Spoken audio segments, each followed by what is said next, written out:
여러분 인생을 살아가시면서 또 누군가로부터 마지막 말을 들어보신 적이 있으십니까? 사랑하는 부모님이 세상을 떠나시기 전 아니면 마지막으로 남긴 한마디 또는 오랫동안 다녔던 학교를 떠날 때 스승이었던 분께 스승이었던 분이 제자에게 남긴 그런 마지막 당부의 말은 시간이 지나도 잘 잊혀지지가 않습니다. 왜냐하면 그 마지막 말에는 그 사람의 인생 전체가 담기기 때문이죠. 오늘 우리가 함께 읽은 이 본문은 부활하신 예수님께서 제자들에게 이 땅에서 남기신 마지막 말씀입니다. 마태복음 28장은 예수님의 부활 사건으로 시작해서 예수님이 하늘로 올려지시기 직전의 장면으로 끝을 맺습니다. 갈릴리의 어느 한 산, 그곳에 11명의 제자들이 모였습니다. 그리고 부활하신 예수님이 그들 앞에 서 계셨습니다. 이 장면을 조금 더 자세히 살펴보려고 하는데요. 오늘 읽진 않았지만 16절과 17절을 눈으로 보시면 좋을 것 같습니다. 제가 읽어드리겠습니다. 11제자가 갈릴리에 가서 예수께서 지시하신 산에 이르러 예수를 배웠고 경배하나 아직도 의심하는 사람들이 있더라. 아멘. 여러분 참 흥미로운 것은 부활하신 예수님을 눈앞에서 뵙고도 여전히 의심하는 사람들이 있었다는 사실입니다. 완전한 확신, 또 완전한 믿음, 완전한 준비를 갖춘 사람들이 아니었습니다. 여전히 두려워하고 의심하고 흔들리는 사람들이었습니다. 그런데 예수님은 바로 그런 사람들에게 이 땅에서 가장 크고 중요한 사명을 맡기십니다. 여러분 이 사실이 우리에게 참 큰 위로로 다가오길 소망합니다. 왜냐하면 하나님께서 사명을 맡기실 때 완벽한 사람에게 맡기시는 것이 아니라 그분께서 부르신 자에게 주시는 것이기 때문입니다.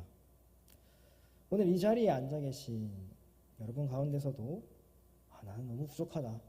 하나님께서 나에게 무엇을 맡기시든 좀 부족한 사람이어서 감당할 수 없다라고 생각하는 분이 계실 수도 있을 거라 생각합니다. 그러나 하나님께서는 완벽한 사람을 찾으신 적이 없습니다. 하나님께서는 완벽한 사람이 아니라 순종할 사람을 찾으십니다. 오늘 우리가 함께 읽은 본문인 19절과 20절에는요. 세 개의 중요한 명령이 등장합니다.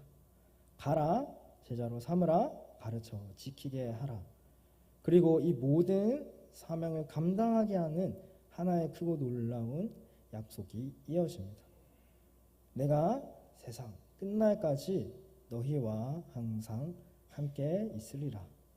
오늘 저는 이 세 가지 명령과 한 가지 약속을 중심으로 이 시대를 살아가는 그리스도의 사명이 무엇인지 함께 나누고자 합니다. 첫 번째로는 가라입니다. 19절을 이렇게 시작하죠. 그러므로 너희는 가서 모든 민족을 제자로 삼아. 여기서 가서라는 표현을 원어의 의미에서 조금 더 깊이 생각해 보면요. 이것은 어느 하루 날을 잡고 한번 실행하고 끝내는 어떤 이벤트나 사건이 아닙니다.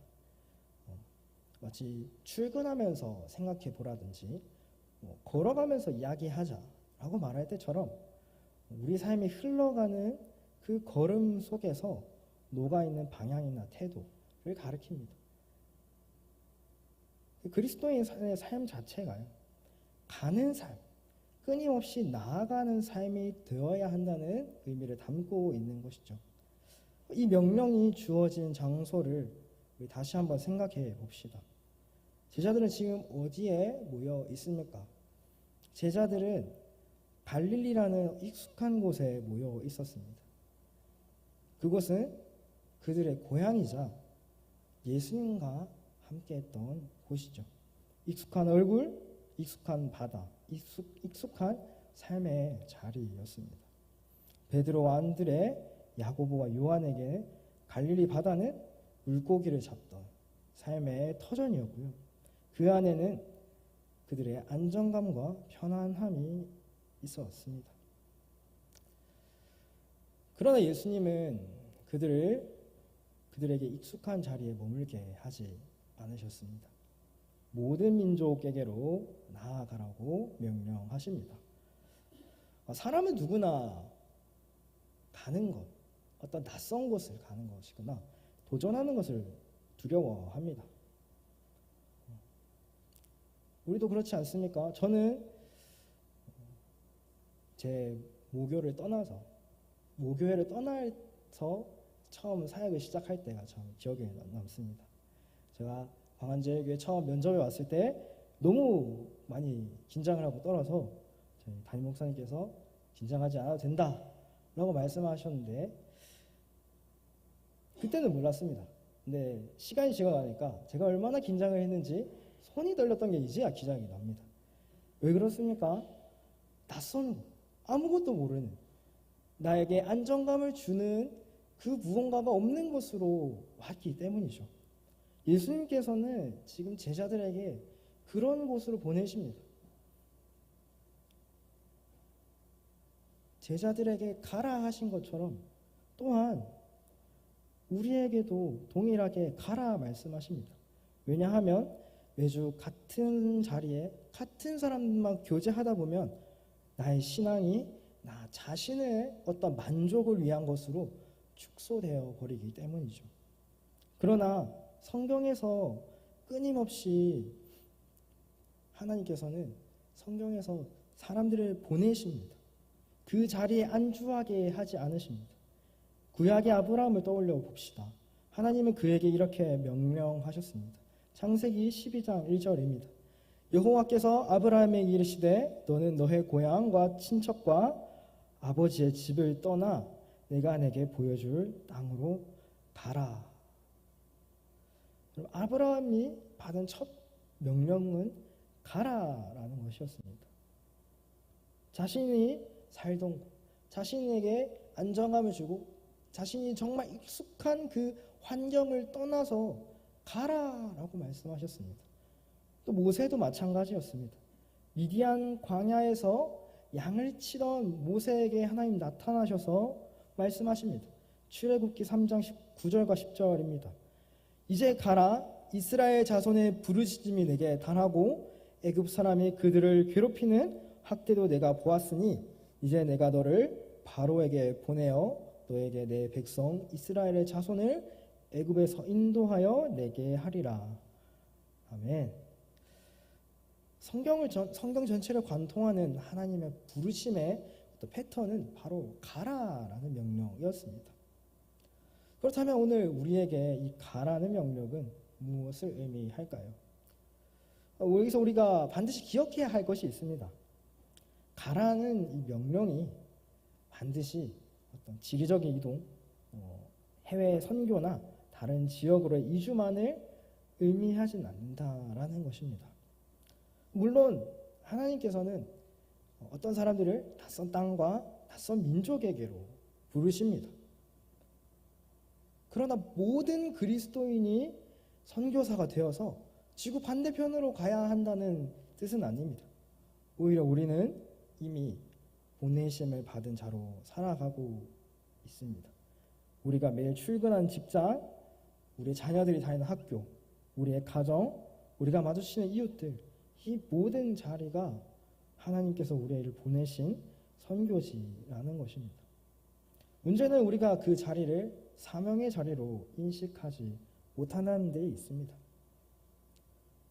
우리는 직장을 그저 돈을 버는 곳, 일하는 곳, 그리고 학교를 그저 공부하는 곳으로만 여기고 그곳이 하나님이 나를 보내신 선교의 현장이라는 것을 잊으며 살아가곤 합니다. 사도행전 1장 8절에서는 이렇게 말씀하십니다. 오직 성령이 너희에게 임하시면 너희가 권능을 받고 예루살렘과 온 유대와 사마리아와 땅 끝까지 이르러 내 증인이 되리라. 이 말씀 안에서 예루살렘은 제자들에게 가장 익숙한 곳이었습니다. 그리고 땅끝은 가장 낯선 곳이죠. 그런데 예수님의 사명은 이 둘을 포함합니다. 지금 우리가 서 있는 자리가 바로 우리의 예루살렘이 아닐까요? 우리가 정말 익숙하고 우리에게 편안함과 안정감을 주는 곳이 우리의 예루살렘일 것입니다. 그리고 언젠가 하나님이 저와 여러분을 부르실 그 낯선 자리가 우리의 땅끝일 것입니다. 우리가 잊지 말아야 할 것이 있습니다. 오늘 본문에서 모든 민족이라는 표현을 우리는 기억했으면 합니다. 그저 많은 민족, 그저 모르는 그런 민족들을 이야기하는 것이 아닙니다. 지금 이 순간에도 지구상에는 복음을 단 한 번도 들어보지 못한 채 태어나고 죽는 수많은 사람들이 있습니다. 성경을 자기 언어로 가지지 못하고 예수라는 이름조차 들어본 적이 없는 사람들. 선교단체에서는요, 이런 사람들을 미전도 종족이라 부릅니다. 그런 사람들이 여전히 세상에 존재하고 있죠. 우리가 익숙한 자리에서 예배를 드리고 있는 이 순간에도 지구 반대편에서는 예배당 하나 없이 성경 한 구절도 번역되지 못한 채 살아가는 마을들이 있습니다. 가라라는 명령은요, 바로 그 사람들을 향한 명령이기도 합니다. 우리의 시선이 내 삶의 자리에만 머물고 그 너머의 열방을 향하지 못한다면 우리는 이 본문이 담고 있는 사명의 절반만 붙들고 있는 것일 것입니다. 지금 이 순간에도 어느 청년은 안정된 직장을 내려놓고 낯선 나라의 언어를 배우고 있습니다. 어느 선교사의 가정은 자녀들을 데리고 전기도 잘 들어오지 않는 마을로 삶의 터전을 옮기고 있습니다. 그들이 특별한 사람이어서가 아니라 이 말씀에 예수님께서 남기신 이 명령을 따라 그 길을 걷고 있는 것이죠. 여러분, 우리 모두가 당장 짐을 싸서 선교지로 떠나야 한다는 뜻은 아닙니다. 그러나 적어도 우리의 마음과 우리 기도와 우리의 물질이 우리의 교회 담장을 넘어서 열방 가운데 있는 그들을 향해 열려 있어야 한다라는 것이죠. 동시에 이 명령이 삶의 자리에서 최선을 다하라는 그 명령을 배제하는 것도 아닙니다. 열방을 향한 이 마음이 정작 내 옆자리에 있는 이 한 사람을 향해서 닫혀 있다면 그것 또한 온전한 순종이 아닐 것입니다. 어떤 분은 이렇게 말씀하실지도 모르겠습니다. 저는 목사도 아니고 선교사도 아닙니다. 저는 그냥 평신도일 뿐입니다 라고 말하실 수도 있죠. 하지만 여러분, 이 사명은 특정한 직업을 가진 사람에게만 주어진 것이 아니라는 것을 기억하시면 좋겠습니다. 우리의 일터와 학교와 가정에서 그것이 바로 하나님이 여러분을 보내신 선교의 현장입니다. 동시에 각자의 자리에서 기도하실 때 지금 이 미전도 종족들을 위해서 세계 각각의 곳에서 사역하고 계신 선교사님들을 위해서 기도해 주십시오. 이 세상에서 복음화율이 2% 미만인 민족을 미전도 종족이라고 정의합니다. 그런데 그 수가 대략 7,400개 정도 된다라고 합니다. 그 중에서 선교사가 전혀 없거나 이제 전혀 복음을 듣지 못하는 민족을 이제 더 추려봤더니 약 3,000개 정도 된다고 합니다. 이들을 위해서 기도해 주십시오. 이들을 위해서 기도할 때 하나님께서는요, 우리의 지경을 넓혀 주실 것입니다. 지금도 열방 가운데서 일하시는 하나님을 경험하게 되시기를 소망합니다.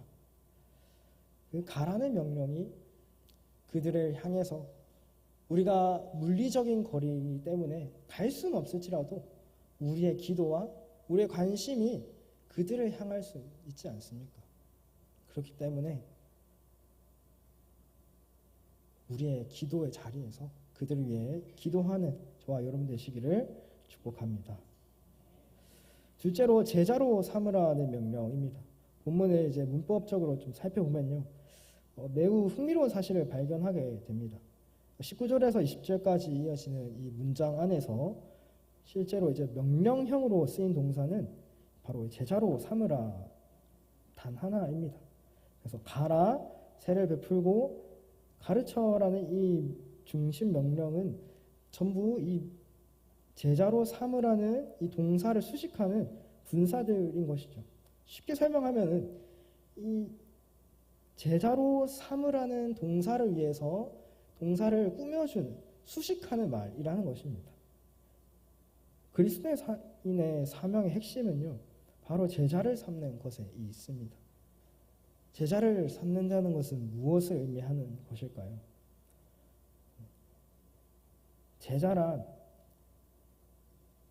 그저 교회를 다니는 사람이 아닙니다.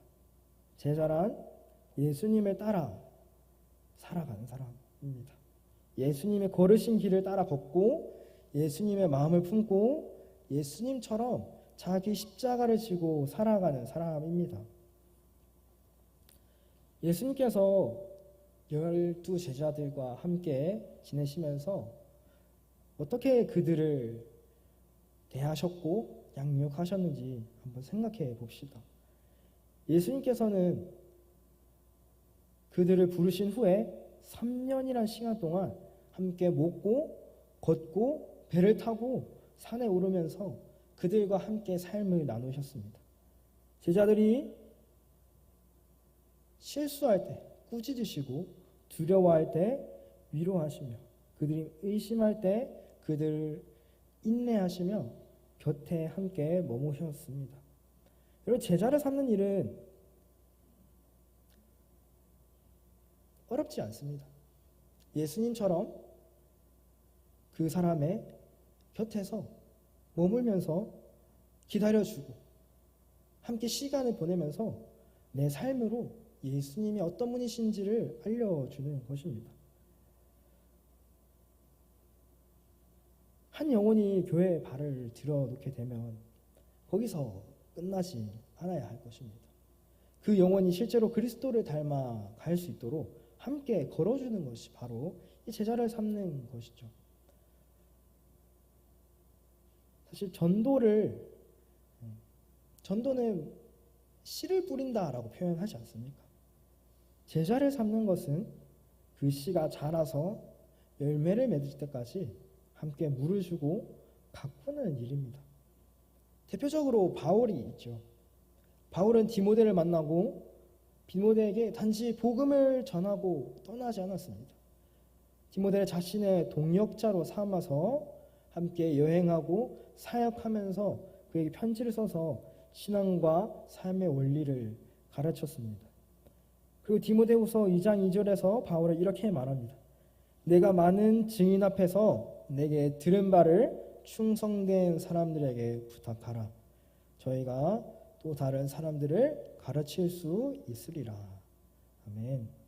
이것이 바로 성경에서 말하는 제자의 재생산입니다.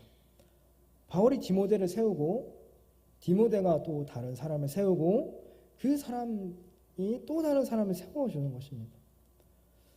우리 각자를 한번 돌아봅시다.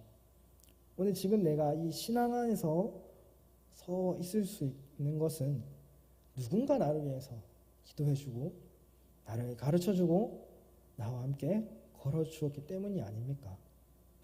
그 사람이 부모님일 수도 있고 주일학교 선생님일 수도 있고 같은 교회 신앙의 선배일 수도 있습니다. 우리는 모두 누군가의 제자 삼는 수고를 통해서 오늘 이 자리까지 왔습니다.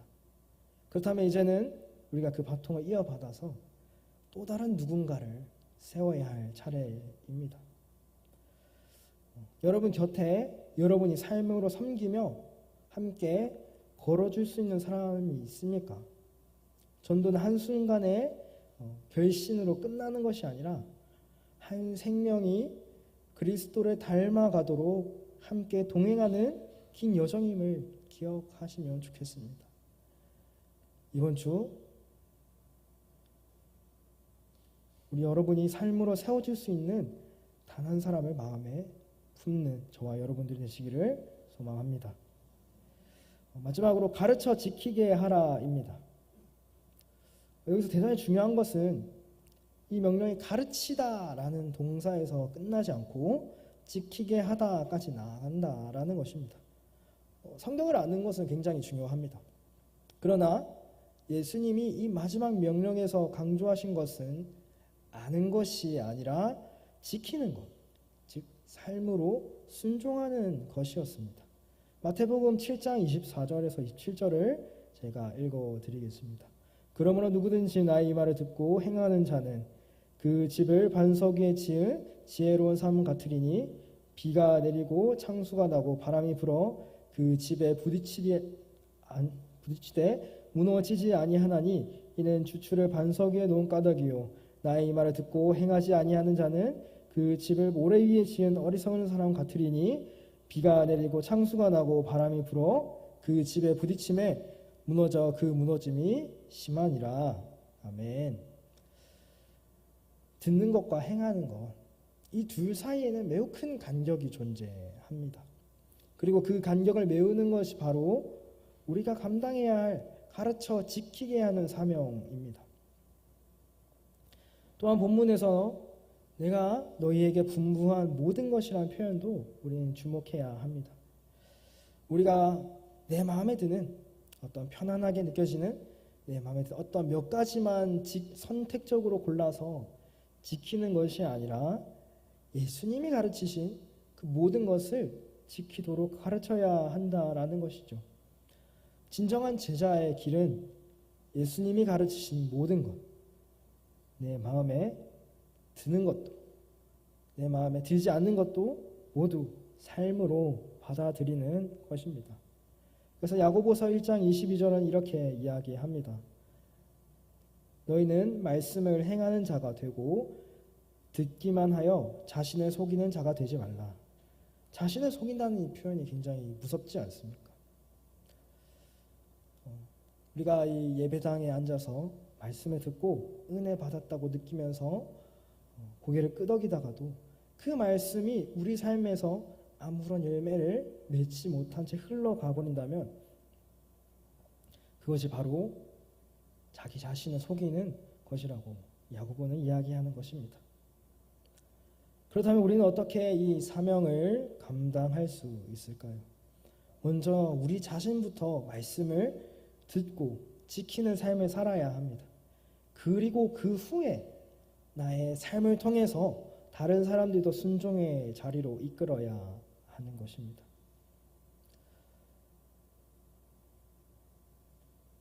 여러분의 신앙은 아는 데서 머무는 신앙입니까? 말씀을 살아내는 신앙입니까? 아는 데서 머무는 신앙이라도 괜찮습니다. 오늘 지금부터라도 순종하면 되기 때문입니다. 예수님께서는 그것을 기다리고 계십니다. 듣기만 하고 흘려버리는 것이 아니라 단 한 구절이라도, 단 하나라도 내 삶에 순종하는 저와 여러분 되시기를 소망합니다. 이 모든 사명을 감당할 때 그런 생각이 들 수 있습니다. 참 내가 할 수 있을까? 너무 버거워 보이고 너무 나에게는 벅찬 것 같은데 라고 생각할 수 있습니다. 낯선 곳으로 가야 되고 사람들을 삶으로 세워야 되고 순종할 때까지 인내하고 걸어야 합니다. 하지만 예수님께서는 이 무거운 명령만 남기고 떠나신 것이 아닙니다. 20절의 마지막 부분에서 이렇게 약속하십니다. 볼지어다 내가 세상 끝날까지 너희와 항상 함께 있으리라. 아멘.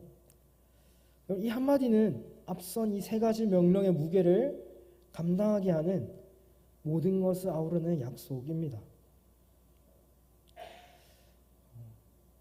마태복음 1장 23절에 보면요, 예수님께서 태어나실 때 이렇게 천사가 나타나서 이렇게 이야기합니다.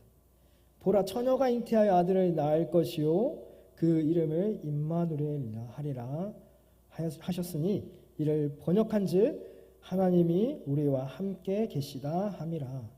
아멘. 마태복음은 이 임마누엘, 즉 하나님 우리 함께 하신다는 약속으로 시작했습니다. 그리고 마태복음의 가장 마지막 구절도 본문과 정확히 같은 약속으로 끝을 맺습니다. 내가 세상 끝날까지 너희와 항상 함께 있으리라. 마태복음은요, 임마누엘로 시작해서 임마누엘로 끝나는 책입니다. 예수님의 오심도, 예수님의 십자가와 부활도, 예수님의 마지막 명령도 결국 하나님이 우리와 함께 하신다는 이 하나의 사실 위에 서 있다라는 것이죠. 사명은 결코 우리 자신의 능력으로 감당하는 것이 아닙니다. 우리가 사명을 감당하지 못하는 이유는 우리에게 은사가 없어서가 아니라 내 말 주변이 뛰어나서도 아닙니다. 사명을 감당하지 못하는 진짜 이유는 우리와 언제나 함께 하신다 약속하셨던 그 주님을 붙들지 못하기 때문일 것입니다. 사명을 감당하는 사람에게 하나님께서 주신 것은 어떤 대단한 전략이나 무기가 아니었습니다. 내가 너와 함께 하겠다는 그 약속이었죠. 세상 끝날까지라는 표현은 시간의 제한이 없다라는 것입니다. 이 세상이 끝나는 그날까지 주님 우리 함께 하신다 말씀하셨습니다. 우리가 순종하려고 애쓰는 모든 걸음마다 주님 우리 함께 하실 것이고 우리에게 주신 그 사명을 완수하고 주님 앞에 서는 그날까지 그분은 우리와 함께 하실 것입니다. 이제 말씀을 맺으려 합니다. 가라, 제자로 삼으라, 가르쳐 지키게 하라. 이 세 가지 명령은 한 순서대로 한 번 하고 끝내는 그런 어떤 과제가 아니라 하나로 맞물려 있는 그리스도인의 사명입니다. 나아가지 않으면 제자를 삼을 수 없고 제자를 삼지 않으면 아무도 가르칠 수 없으며 가르쳐 순종하게 하지 않으면 그 모든 수고가 열매 없이 끝나고 맙니다. 이 세 가지는 하나의 사명 안에서 서로를 완성시키는 톱니바퀴와도 같습니다. 그러나 우리가 오늘 반드시 기억해야 할 가장 중요한 사실이 있습니다. 이 모든 사명의 무게를 짊어지게 하시는 분이 바로 임마누엘의 하나님이라는 것이죠. 우리에게 주어진 이 그리스도인의 사명은 중요하면서도 크고 무겁습니다. 하지만 이 사명 우리에게 주신 주님께서 세상 끝날까지 우리와 함께 하신다는 그 사실을 기억함으로 이번 한 주간 내게 주신 사명을 기억하며 나를 부르신 그 자리에서 최선을 다해 살아가시는 저와 여러분 되시기를 소망합니다.